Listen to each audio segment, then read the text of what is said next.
Warahmatullahi wabarakatuh.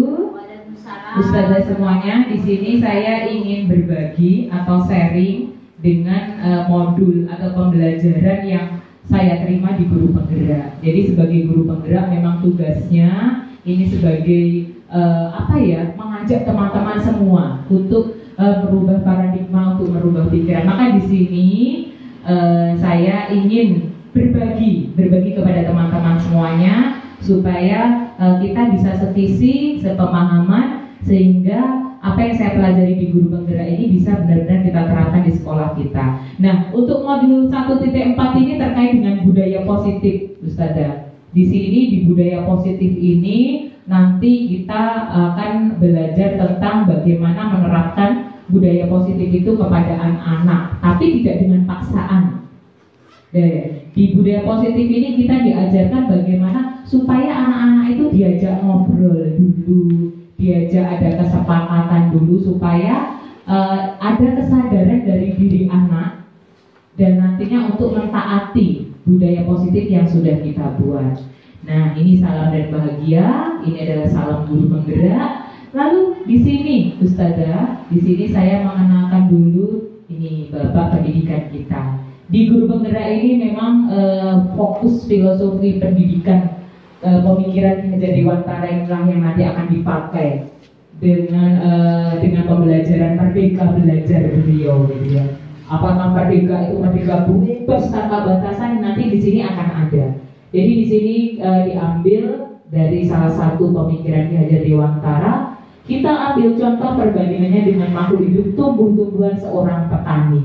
Nah ini loh. Jadi dalam pemikiran filosofi Ki Hajar Dewantara itu anak-anak itu seperti tanaman.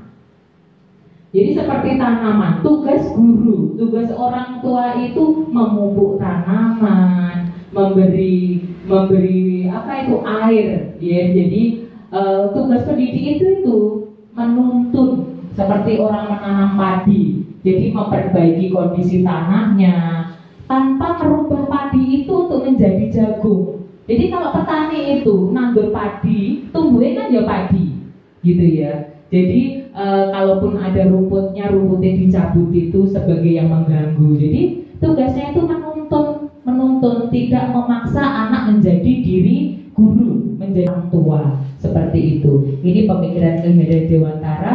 Kenapa kita sekarang ke depan itu juga pendidikan yang berpusat pada anak, karena tugas seorang guru itu adalah menuntun. Nah, di dalam modul 1.4 ini ada 6. Nanti saya akan menjuplik sedikit-sedikit dan kita belajar bersama di sini, yaitu pertama perubahan paradigma, lalu ada stimulus respon lawan teori kontrol. Apa itu gitu ya? Lalu disiplin dan 3 motivasi perilaku manusia, keyakinan kelas, hukuman dan penghargaan, kebutuhan dasar manusia, posisi kontrol dan segitiga restitusi. Itu apa ya nanti gitu. Nanti kita bahas satu-satu. Nih, di sini Ustazah yang pertama.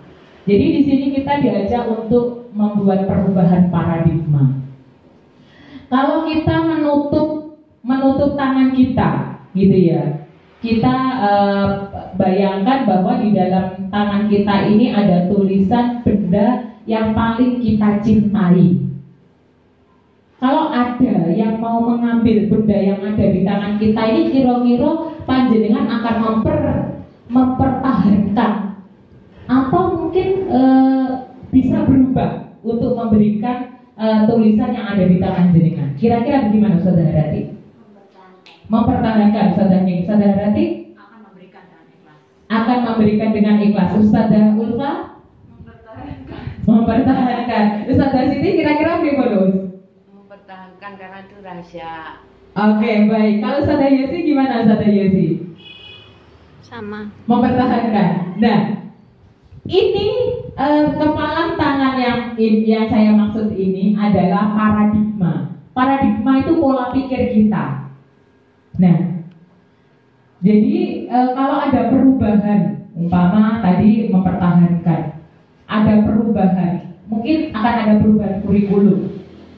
Kalau menurut Ustazah Neng, Ustazah Ulfa, Ustazah Siti, Ustazah Yosi berarti, aku pokok ya tetap seperti ini, tidak mau berubah, gitu. walaupun dengan rayuan atau walaupun dengan ini dengan adanya kita harus berubah. Jadi ini perubahan paradigma.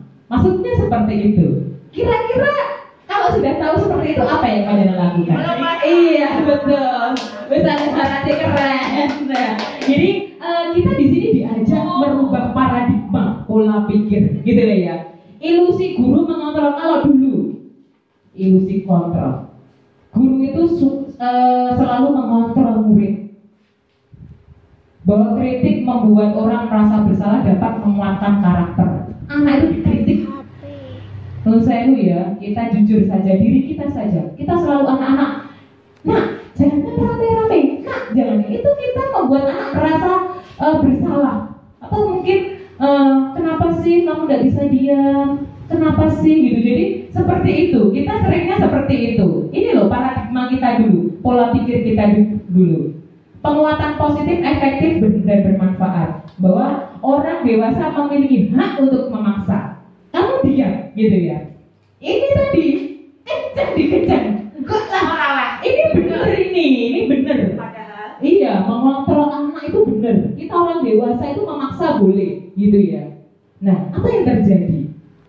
Kalau kita tidak berubah dengan anak yang sekarang, tadi dengan katanya Ki Hajar Dewantara, kita harus menuntun anak. Maka ini, jadi kita tetap di tempat yang stimulus respon itu. Jadi kita maunya orang itu berpikir sama dengan kita. Kita nggak mau ada perbedaan berpikir. Jadi seperti saya ini, kabeh kudu manut karaku gitu ya. Lalu kita selalu melihat orang itu buruk, gitu. Sadar hati ngono. Jadi negatif thinking. Tapi padahal kalau kita manut teori kontrol, kita itu, kenapa ya Ustazah Hadi kok seperti itu? Semua orang itu melakukan sesuatu pasti ada tujuannya. Perlu ditanya, kenapa Ustazah? Mungkin Ustazah Ning terlambat. Ustazah Ning ini terlambat. Ini bahasa ketika kita di stimulus respon. Kalau kita di teori kontrol, Ustazah kenapa terlambat? Beda apa tidak Ustazah? Beda. Nah, inilah bedanya gitu. Saya bisa mengontrol orang lain. Kita berpikir selalu bisa, padahal sebenarnya kita tidak bisa mengontrol orang lain. Kita membuat anak-anak itu berubah nggak bisa. Yang bisa merubah anak itu adalah diri anak itu sendiri. Lalu pemaksaan ada pada saat bujukan gagal, dipaksa. Anak-anak harus semangat gitu ya. Nah, ini di sini di teori kontrol, kolaborasi dan konsensus menciptakan pilihan-pilihan baru. Model berpikir menang kalah, menang. Jadi kalau saya itu ngalah, berarti saya kalah. Jadi aku kudu menang, kudu memaksa. Kalau di sini di teori kontrol tidak. Kita sama-sama menangnya. Kita mengajak anak-anak berdiskusi, mengajak anak ngobrol, mengajak anak menciptakan pilihan-pilihan baru. Itu sebenarnya kita sama menangnya. Bisa merubah pola pikir anak-anak menjadi baik. Nah, ini Ustazah. Lalu apakah disiplin itu? Ini loh. Disiplin itu adalah belajar sebenarnya. Kalau Ustazah Harati disiplin apa Us? Menurut jenengan? Sesuai apa yang sudah kita sepakati bersama. Oke, disiplin itu harus melaksanakan sesuai yang sudah kita sepakati bersama. Padahal dalam bahasa Latin disiplina itu artinya belajar. Kok bisa sih belajar?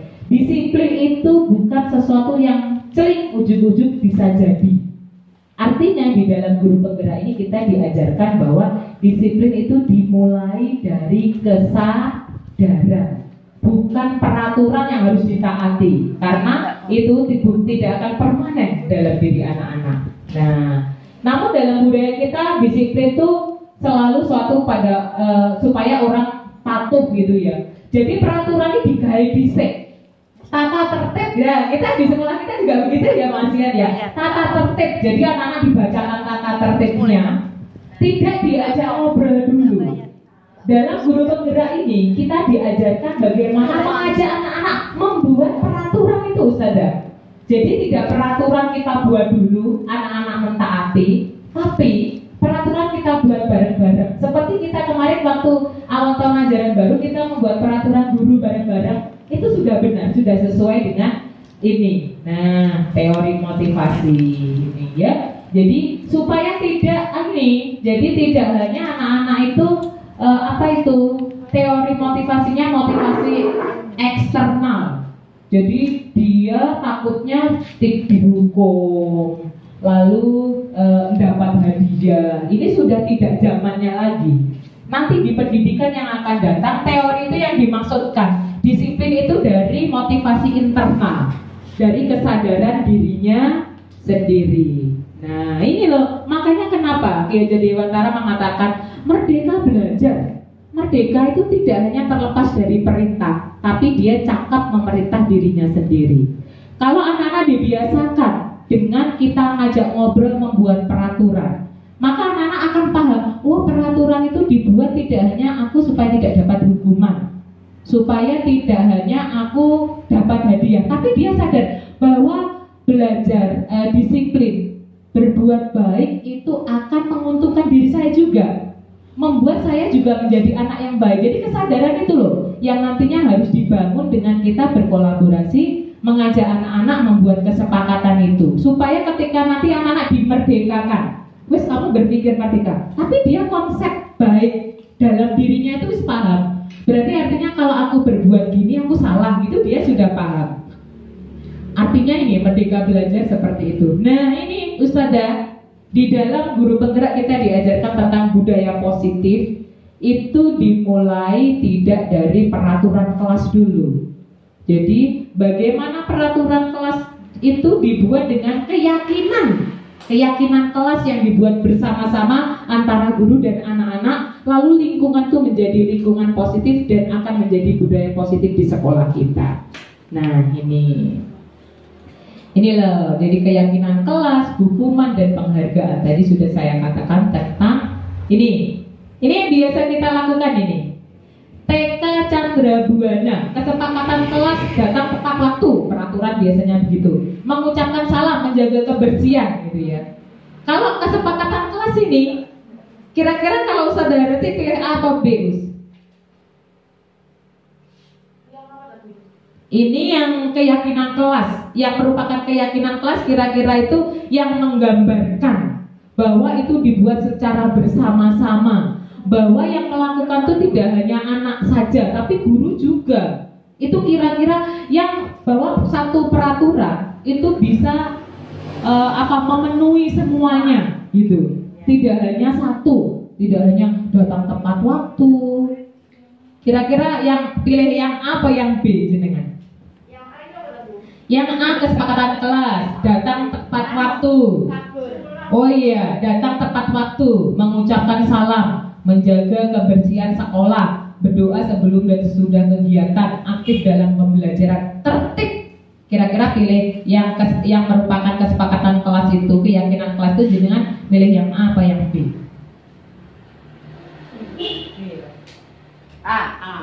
A. Oke. Ketika kita bicara tentang kesepakatan kelas, kami guru dan murid saling menyayangi. Ketika kita mengucapkan salam, ketika kita aktif dalam pembelajaran, apakah itu tidak termasuk saling menyayangi? Iya. Lalu ketika kita menjaga kebersihan, datang tepat waktu, itu termasuk konsep semangat bukan? Iya. Nah inilah yang dimaksud, bahwa peraturan atau keyakinan kesepakatan kelas nanti bisalah menggunakan kata-kata yang anak-anak itu paham konsepnya. Jadi kamu harus saling menyayangi. Perbuatannya apa saja? Semangat sekolah, perbuatannya apa saja? Tidak spesifik gini peraturannya. Jadi anak-anak seperti itu dipahamkan terkait dengan konsep gitu ya Ustazah. Nah ini kira-kira kalau selalu kembalikan buku ke tempatnya, itu keyakinan atau kebajikan yang dituju apa? Kedisiplinan. Nah, jadi kedisiplinan. Jadi pakai bahasa satu yang bisa merujuk ke semua kegiatan. Itu. Nanti untuk keyakinan akan, nah ini tanggung jawab. Oh, ini tanggung jawab Ustazah. Dilarang mengganggu orang lain, menghormati. Jadi ini loh, keyakinan atau kebajikan yang dituju ini, keselamatan, kesehatan ini. Jadi seperti itu. Nah, ini saya lanjutkan ya. Nah, ini loh Ustazah. Jadi sebenarnya kenapa kita diharapkan bisa membuat keyakinan atau kesepakatan supaya perubahan yang ada dalam diri anak itu jangka panjang, tidak jangka pendek. Kalau hanya diberi penghargaan, diberi hukuman, itu anak-anak kan hanya jangka panjang, tidak sadar gitu ya, tidak karena kesadaran.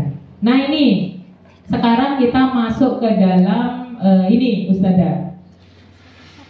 Kalau kita menghukum anak tidak diajak konsekuensi, yang terjadi adalah hukuman itu menyakitkan diri anak-anak. Gini boten.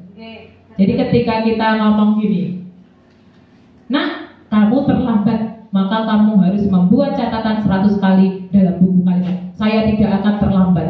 Itu merupakan hukuman. Kira-kira manfaatnya apa hukuman itu? Dengan menulis itu apakah anak-anak sadar? Justru dia sakit hati, dia tidak paham. Iya, dia apalagi dilihat teman-temannya diisin-isin nih, dipermalukan oleh gurunya. Jadi ini hukuman itu mempermalukan. Tapi kalau seperti ini, ketika ada anak-anak mencoret, mengganti tugas teman yang telah dicoret-coret, itu konsekuensi. Kalau kamu mencoret buku temanmu, konsekuensinya ya kamu harus mengganti, gitu. Jadi dipahamkan anak-anak itu, tidak dihukum dan yang mempermalukan. Seperti itu ya Ustazah ya. Ini bedanya hukuman dan konsekuensi. Nanti ini bisa saya kirim di WA grup, kita bisa sama-sama pelajari. Lalu kebutuhan dasar manusia ini loh. Sebenarnya semua manusia itu punya 5 kebutuhan dasar. Yang pertama cinta, kasih, diterima orang lain. Apa ada orang yang tidak mau dicintai? Semua mau dicintai. Penguasaan, orang itu sebenarnya pada dasarnya ingin menguasai orang lain. Ini kebutuhan dasarnya itu. Lalu kesenangan, apa ada orang yang mau soro? Senang toh, gitu ya. Anak-anak juga begitu. Kebebasan, survive. Dia mau survive, jadi mau terus kalau survive itu, iya, mau akunya itu loh ya, gitu ya. Jadi itu. Jadi manusia itu sebenarnya memiliki kebutuhan dasar ini. Bagaimana? Anak-anak juga begitu. Anak-anak itu pengen dicintai, pengen disayang. Anak-anak itu sebenarnya ingin menguasai, tapi bagaimana dia nanti kita ajak untuk menjadi pribadi yang positif dengan budaya, dengan kebutuhan dasarnya ini. Nah ini Ustazah, 5 posisi kontrol guru. Ini 5 posisi kontrol ini ada penghukum, pembuat merasa bersalah, menjadi teman, pemantau atau manajer. Ini adalah kita di posisi mana? Ustazah Ulfa kira-kira di posisi mana? Kalau orang penghukum itu sukanya menghardik, menyakiti orang lain. Teman. Oke. Lalu kalau berkata sukanya bilang gini, kalau kamu tidak melakukannya, awas ya. Rasakan, ini adalah penghukum. Lalu pembuat merasa bersalah. Pembuat merasa bersalah ini yang kadang sering kita lakukan. Nak, seharusnya kamu itu sudah tahu ibu lelah sekali. Sama ini piye loh. Jadi anak itu stres ya, merasa bersalah banget. Yang aku membuat Ustazah Ning sedih, itu merasa bersalah gitu. Lalu sebagai teman membuat alasan-alasan, ayolah lakukan ini demi ibu. Ayo kerjakan ini demi Ustazah gitu ya. Lalu pemantau. Ayo kalau anak ada yang salah, ayo apa peraturannya? Apa peraturannya?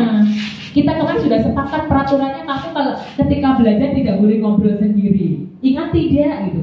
Kalau sebagai manajer, apa yang kita yakini nak? Apa yang bisa kau kerjakan untuk memperbaiki masalah ini gitu.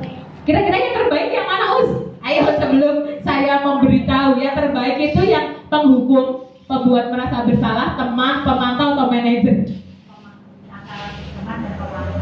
Teman dan pemantau, oke. Panjenengan di posisi yang mana? Kita di posisi yang mana? Teman. Iya. Nah ini, jadi seorang guru guru yang sukses ketika dia sudah menjadi seorang manajer.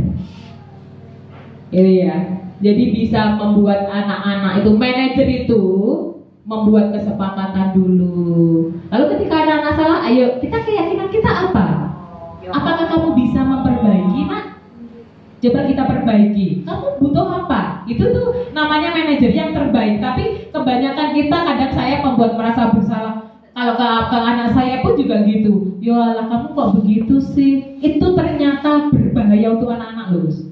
Ketika kita membuat anak itu merasa bersalah, sehingga anak itu nggak berdaya, omong, alasanku melakukan ini bahaya untuk anak-anak, untuk mental anak-anak. Maka, yuklah kita merubah posisi kontrol kita yang kemarin jadi pembuat merasa bersalah, naik jadi teman, naik menjadi pemantau. Nantinya oke lah kita jadi manajer bagi anak-anak didik kita. Nah ini ya Ustazah. Nah ini loh. Oke, saya next dulu. Oke. Oh ya oke. Apa itu restitusi? Ini kita masuk ke segitiga restitusi. Ini saya sedikit saja. Ini Ustazah, ketika kita sudah masuk di segitiga restitusi, itu kita itu sudah jadi manajer. Kalau ada anak yang salah, Nadia, katakanlah Nadia di kelas ngobrol terus gitu ya. Lalu anaknya kita ajak ngobrol. Jadi yang pertama itu kita menstabilkan identitas gitu ya. Kenapa kamu Nak? Kenapa kamu di kelas itu ngobrol? Diajak ngobrol. Alasanmu apa melakukan itu gitu ya? Lalu anak-anak ditanyakan, boleh nggak melakukan itu gitu ya? Jadi ke depan harus bagaimana? Anak-anak diajak untuk membuat merasa gagal. Nah, ini anak-anak itu enggak apa-apa, salah enggak apa-apa. Jadi tidak langsung disalahkan. Kamu kok ngobrol terus gitu. Jadi salah enggak apa-apa, namanya anak, namanya manusia. Tapi kan kita bisa berubah gitu ya. Jadi anak-anak diajak jadi dia itu identitasnya itu dia tidak merasa bersalah, tapi dia bisa berubah. Jadi di sini dengan segitiga restitusi itu gini. Lalu validasi tindakan yang salah. Kamu bisa saja kan melakukan hal yang buruk, tapi kamu tidak melakukannya kan? Kamu pasti tahu alasan mengapa melakukannya. Jadi alasannya ditanya. Lalu ini menanyakan keyakinan. Makanya perlu diadakan keyakinan kelas tadi supaya anak ketika ditanya, kemarin Bu Guru sudah bercerita, kita sudah sepakat. Kalau di kelas kalau ada Bu Guru bicara, kita harus apa? Bagaimana? Menghormati guru berbicara. Lalu apakah kamu sudah melakukannya? Mulai besok melakukan ya Nak. Jadi ini keyakinan kelas ini Ustazah. Jadi itulah di